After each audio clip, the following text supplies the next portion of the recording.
Welcome back, guys, to another video on Avengers Forever characters. This time, we managed to track down one of the kind of high-value chases of the set in Black Panther. This figure was spoiled at the Heroclix Worlds event, so we've known about this figure for a while, but we finally got one in person, and this thing is definitely as much of a house as you think it is. We'll go over all of its abilities today, and keep an eye on the channel for Tuesday. We have an entire Warp World team coming together, made entirely out of chases from Avengers Forever. So keep an eye out on that. If you've got some of these chases lying around, keep an eye on that Warp World keyword. There's definitely some fun stuff you can do with it. So we'll get into the character here. We've got a couple different traded abilities and some special powers. We're going to go ahead and look at the back of the figure first, since that I think tells a more interesting story just to start off. So first off, we've got this T'Chaka token, which if you get the Dice and Tokens pack for the set, you can get your very own physical token. It's a pretty good character. If we notice, it doesn't have flying, but it does have giant. So one, you'll be having your giant willpower on your bystander, which is quite nice.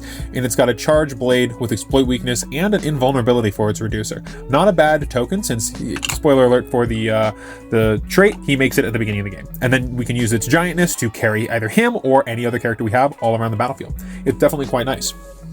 Then also looking at his team abilities here, we've got the Defender's team ability. A lot of these Warp World guys have the Defender's team ability, so you can maybe take advantage of that when building this team, and the Mystic's team ability, which we all know is very, very strong right now, especially with stuff like the Soul Sword. He doesn't have any stop clicks to really abuse that, but it's still something your opponents are going to have to be annoyed about or worry about, depending on their team. Looking at his actual dial, we've got two lines like most of these Warp World guys do. We've got a 125-point line and a 75-point line. And as we see here, it's only a 3-click point difference. So now we do lose out on that outwit and our top dial movement ability with a 12 attack blades. We go down to a charge with 11 attack blades and pick up our special movement towards the end. There's no stop click here, so if you just get hit with a range attack when you're on one of these clicks, your opponents sometimes are able to skip this movement ability entirely, which is definitely a little annoying. But generally, I like him on the 75-point line better, especially in a dedicated Warp World team. If you're doing some like Wakanda team stuff, maybe that 125-point line is a little better, since you're more likely to actually be able to synergize with this piece. But as far as just like generic Warp World, good pieces, chases, just kind of stat checking your opponent like the Warp World team tends to do, the 75-point line is a little bit better because you can just put more guys on the team. So now going back to the front of his card here, we can look at the traits. So we've got our second trait we're going to start with. It just says at the beginning of the game, generate the T'Chaka bystander.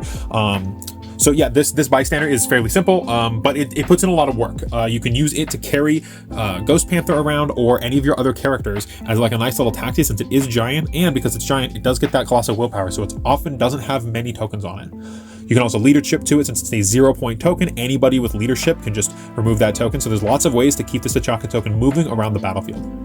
Next up for the other trait, we've got poison, which is always nice, especially for these fiery figures, but also it deals penetrating damage, which is really, really, really key. This is really useful for getting through stop clicks, because most stop clicks will have reducers. As long as it's not an invincible reducer, poison just gets through it. So because of the way that this is worded, whenever he attacks, he gets a +1 attack for each one of his targets that has been damaged so far this turn. So if you manage to hit 3 different people with an energy explosion or a quake or a multi-targeted range attack, and then Black Panther runs up and can target all 3 of them, he'll get a +3 to his attack against all of them, which is very, very good. Now, admittedly, just straight out of the dial, no additions, no equipments, nothing like that, he only has 1 target. He doesn't have a quake, he doesn't have an energy explosion, he doesn't have anything like that. He doesn't really even have giant reach. The other guy has giant reach, but he doesn't have that. So he can't really target more than 1 guy. But especially out of X of Swords, there's lots of swords in there that can give quake. So if you have one of those swords, throwing Black Panther in with one of those quaking swords is very, very nice. He already has the Blades, Claws, Fangs, so it's a little redundant there, but increasing that attack value by up to +3 when he starts with a 12 on his top dial for the high points line, or 11, is very, very deadly when combined with other figures on the team. We've also, for that special movement ability that we start with on our high dial, and we only pick up the back end of our low dial, we have Hypersonic Speed Stealth. So this Hypersonic is only a movement 8 on his top dial, which is not like crazy, but you know what? It's better than just the normal charge that he's going to get the rest of his dial. And then this special attack ability, which we don't start with on either of our stop clicks, but is there on every other click of every non-start click, is Blades, Claws, Fangs with a Steel Energy, but he heals 2 clicks instead of 1. So, you know, Blades is nice. He has a minimum 3, basically his whole dial. We check out the back of that. that. So we can see that we have a minimum 3 on that, our damage here, so the minimum is 2. We do have a close combat expert on a couple of these clicks, which pushes our attack up on the top, back to our normal 12 with a 4 damage. So I don't really like using the blades on exactly this click or exactly the last click, since you're more likely to be doing 4 damage than rolling a 5 or 6, just consistency. But you still do get that steel energy, and that steel energy healing 2 every time with the Mystics damage, throwing back to them when they're hitting you, obviously, and then you're healing up, and then they're hitting you some more, and they have you do more damage.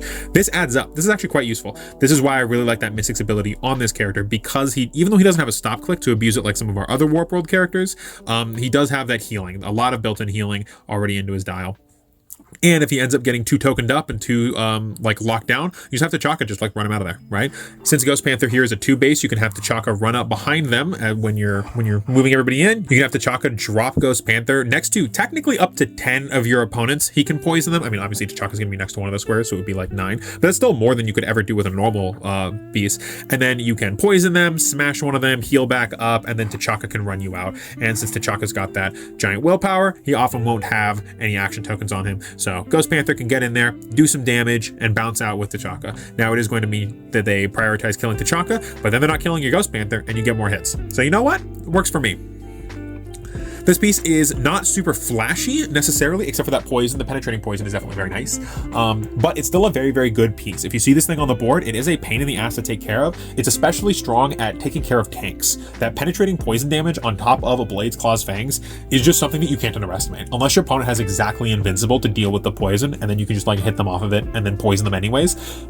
This figure is very, very nice. It deals with tanks with the penetrating from Mystics, it deals with tanks from the penetrating from poison. You can pick up a Defender's buff if you're playing a couple Defenders guys to make your defense a little higher. You've got a lot of healing, since tanks, you can hit them, but they're not going to take much damage. As long as you deal 1 damage, you're healing 2. It's more Mystics damage, more penetrating damage you're going to be dealing back to them. I like this figure a lot. It's just kind of a well-rounded, just kind of throw it in their face stat check piece, like a lot of the Warp Worlds are. Even from X-Men Rise and Fall, a lot of the Warp World figures out of there weren't crazy high synergy pieces, and that basically follows here. A lot of these guys are just kind of generically powerful.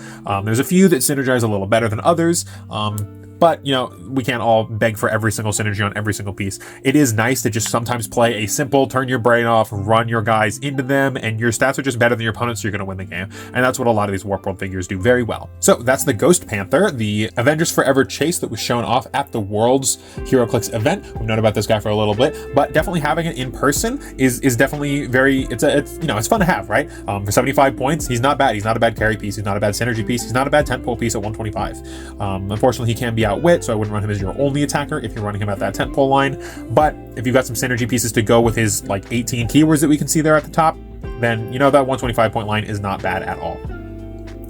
If you like the video, if you want to see more content with this figure, with these teams, give us a like and a subscribe. We do like to try and please the YouTube gods. Let us know in our comments if you want a specific character shown off for a team, or a specific team that you were looking to build around, and we will see if we can throw our little magic spin on it.